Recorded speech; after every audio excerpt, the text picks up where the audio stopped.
important that anybody that's in families, there's children involved, there's parents involved, there's community involved, and we don't want to be mourning nobody's situation. But if there's a solution for this, we need to be communicating and making sure it don't happen. So that's the gist of why we want to come here today, because you're going to hear one side, but this is the family side. You often don't hear their side, and where can they go to actually be heard? And we're here as advocates on their behalf. So if there's any questions at this point, you want to make a statement?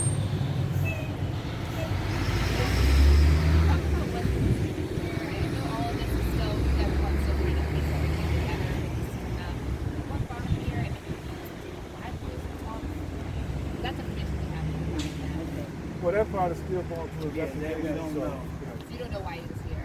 All I know is he left my house. It's been going. Wait, can you speak up to the over here?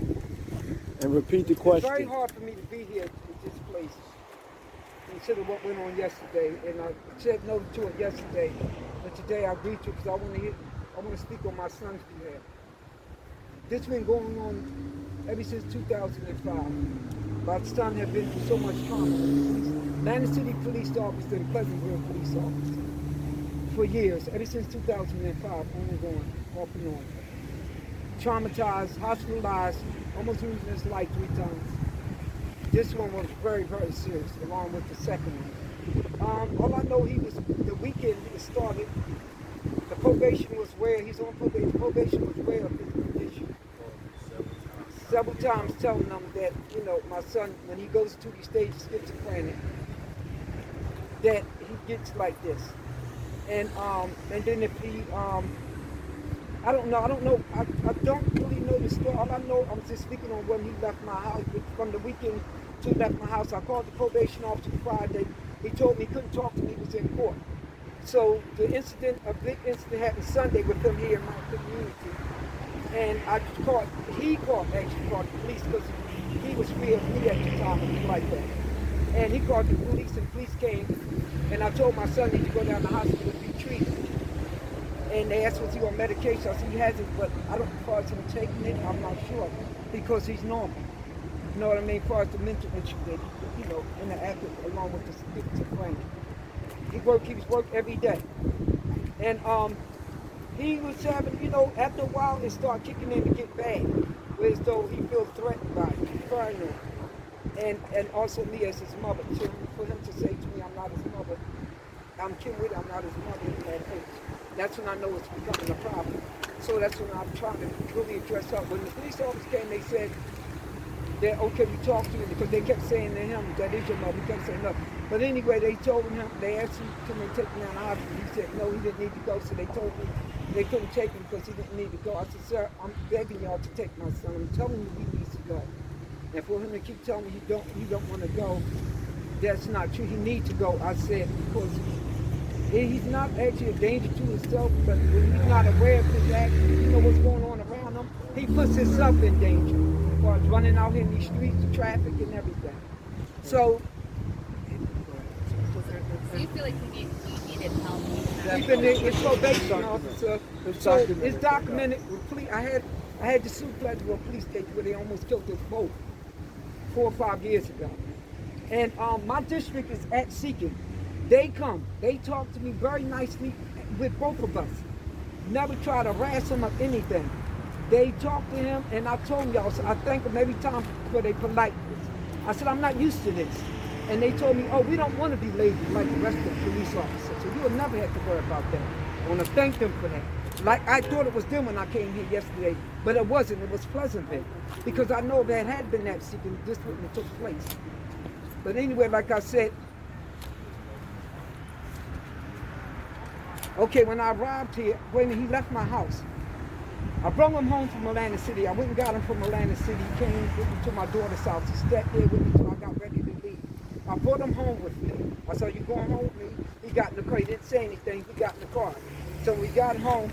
He stayed in the car for a while. He was paranoid then about coming in the house. And then I always leave him till he feel ready to come in. So he came in, and like I say, he slept all night. He slept all night. When I got up, he woke up. He seen me in the look that he had in his eyes. which I'd seen before, but never like this. And I got up with the kid. I asked him, he wanted to get something to eat or shower. He didn't say anything. And then he started reading these words on me. There wasn't nothing on the wall, but he was just reading out stuff. And then I said, okay, said to myself, I said, I had called Jewish Family Service also when his probation officer told me don't make it their problem. So I called Jewish Family Service. And they said that once I get him in my custody, to call and they can have somebody come out and talk to him. I said, if he stays, I'm trying to keep him in our room. So he got up and I went in the kitchen. I said, I'm going to wait, go in my room and call, because I didn't want him to hear me calling. So when I got in the kitchen to get my cup of tea, he got up. And I looked and I said, he was going towards the door. I said, where you going? He opened the door. He didn't say anything. So I said, okay, he shut the door. So I went in the kitchen because I knew he was coming around. And I could see him out my kitchen window. He was walking. And then he started running. And that's unusual for him to run. This is before any of the incident happened. So I was concerned with that. Why is he running? So actually, I just said, let me put my clothes in and call it Jews. If I had not called Jewish Family Service, I would have maybe made it soon enough to try to stop him. I was on the phone with Jewish Family Service. So I said, let me go. I said, well, I'm going to go see if I can find him. I have an idea. Maybe he's going to get cigarettes at the store. He didn't have any. So I got up and put my clothes on. Then I heard the police sirens. And I knew it. And I hurried up, ran my car, I got my pop, came back, still taking some time. And once I got close up here, I'm coming from the back, close up here, I heard pop, pop, pop, pop, pop. I knew it. So when I got right there at the end, I just jumped out my car because I seen him coming up telling him, yo, get down, stay down, don't move. And I'm steady running as fast as I can, out of breath, yelling, don't shoot my son, don't shoot my son, don't shoot my son. So by the time I got right there, where they had him at, I said, don't shoot. They was coming up with the gun. Get down, Gray, shoot again. And I said, don't shoot my son not one more time. Please, I never even looked at my son then. I just said, don't shoot him, please stop shooting. He has a mental illness. Don't shoot my son. So that's when I looked and saw my son on that ground. They tussling with him. I'm telling them, don't move, don't move. He's telling me, back up. I said, sir, I'm not backing up. That's my son right there. I'm not backing up. And please don't try to move me. I'm staying right here with my son. So he kept trying to block me. I said, you can block me, but as long as I can see my son. I said, now stay still. I said, why y'all wrestling him? I saw his leg bleeding like crazy. I saw his finger hanging off. And I'm yelling, please don't shoot my son no more. Then when they lift him up, they tussling with him, putting the handcuffs on him. I said, why are you putting the handcuffs on him? He can't move. You done shot my son up and you putting the handcuffs on him. And then one of the officers stepping on that leg. And just, I said, why you stepping? Then he took his leg, a foot off his leg. I said, unbelievable, you shooting my son and then you stepping on him, handcuffing. And they kept telling him stop moving. They wrestled with him, they got the handcuff on him. And I told him stop moving. Then all of a sudden he sits down. Look, I said, no, please don't move, please don't move. And then they set him up. That's when I seen the little hole in his back. And then I said, I can't believe I shot my son. I said, I thought they were Absecon cop. I'm fussing at them saying, y'all was just there the whole weekend. 4 times you recall. And you do this. And then I realized they was Pleasantville police, not Absecon. So he's talking about, the one cop came to me with the gun and told me, what do you do? What happened? I said, you're going to ask me what happened after you shot my son up? I said, just please leave me alone. But then my son sat up and he took his last breath.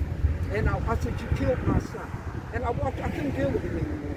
I walked over there and I stayed over there too. I got noticed. I was in the prison for 2 hours standing over there crying. And then I got word that, because my sister ran over there to find out what's going on, because I didn't want to go and talk to him. They had the ambulance sitting there the whole time. I said, do they still have one? I did walk closer.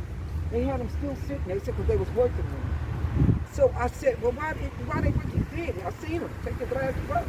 So they said that they still working on some people that were out here, which I think there was video and everything. No cop came close to me of anything. None of them. I still don't know what happened with my son. I still don't know what took place. I came on close to the end, stopped me from shooting him. I don't have nothing. They won't let me see him. I don't understand. I sat there. I didn't want to make matters worse, and I still don't understand. My concern is about my son. And I'm working with my son is in critical condition. And I just want to let him know I love him, and I'm here for him as I've always been in these circumstances. One question I have, just forgive me, my name's Eric, I'm with the presidency. Some people might not fully be aware of your son's full name. Can you provide his full name for us, just in case some of us don't have it, and also his age and where he's from? Okay, his name is Jalal, the first name. Yeah. With it. And then can you spell it for us? J-A. Yes. Well, one thing I just want to say is that it's really discouraging to hear that the mother had reached out to get help for her son and couldn't get any help, and then it resulted in this type of behavior and this type of incident happening. So, I think it's imperative that we, from this day forward, try to put pressure on the system to make sure that when someone calls and they ask for help, that they get the proper help that's needed. So, that's one of the things I think we need to do. And also, it's just holding everybody accountable. Got to hold them accountable, but we got to make sure we have the facts before we just make statements that aren't valid. You know what I'm saying? So, make sure that the community stays calm.